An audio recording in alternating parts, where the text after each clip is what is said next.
Hello again.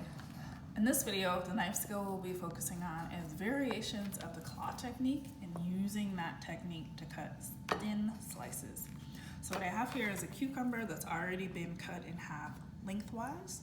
So the flat side is down on my cutting board and my cucumber is running across my body from left to right. So the claw technique that I've already discussed is holding your hands that are not cutting in a fist, letting that fist collapse around whatever you're cutting and get a good grip on it, adjusting as necessary.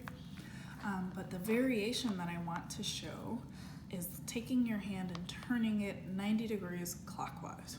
So right now, my knuckles are pointing away from me, and I'm gonna turn it so that they are facing the right of my cutting board, or the direction that my knife is coming towards.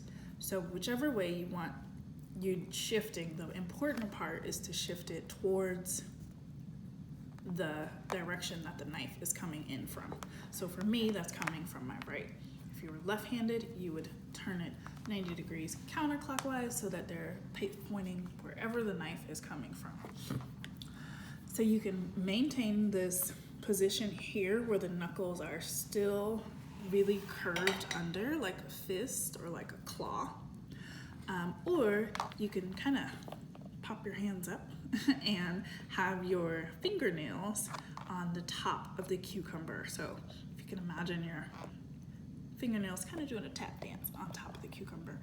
And as you bring in your knife, which I'll simulate by using the index finger of my right hand, as your knife gets closer to these fingers and makes a slice, and just mime the slicing motion, your fingers are going to kind of walk their way backwards. So right now I'm just lightly moving them back in really small motions. It does feel like my fingers are doing a little tap dance on it, all the way to the end.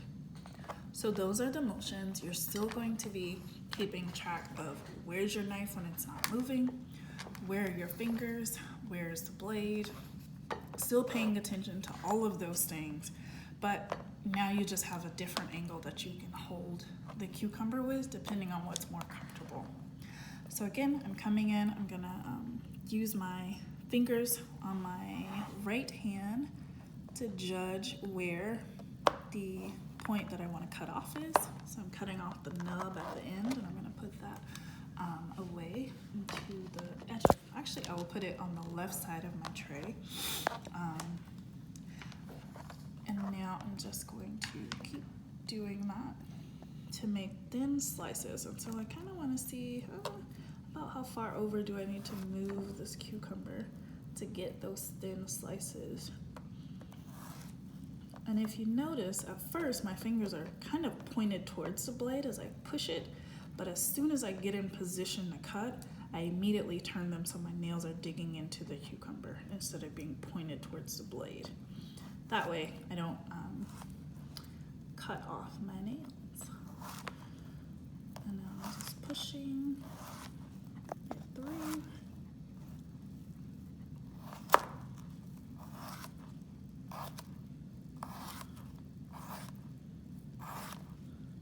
And as you approach the end, start thinking about how close am I willing to cut.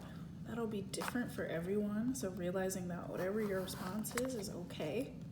You may need to move a little slower. Push those completely off my tray. And now what you could do if you do want to get one last cut is this a great way to combo where now this claw motion that I was doing where my fingers are turned, this variation, if I move my knife out of the way, instantly my hand falls right into that bridge technique. And in doing the bridge technique, I'm gonna get that thin slice off of my knife. And in doing the bridge technique, I'm able to get one, maybe two more slices because now my hands are in a different position. And I'm gonna get this last slice and put this knob over to the left.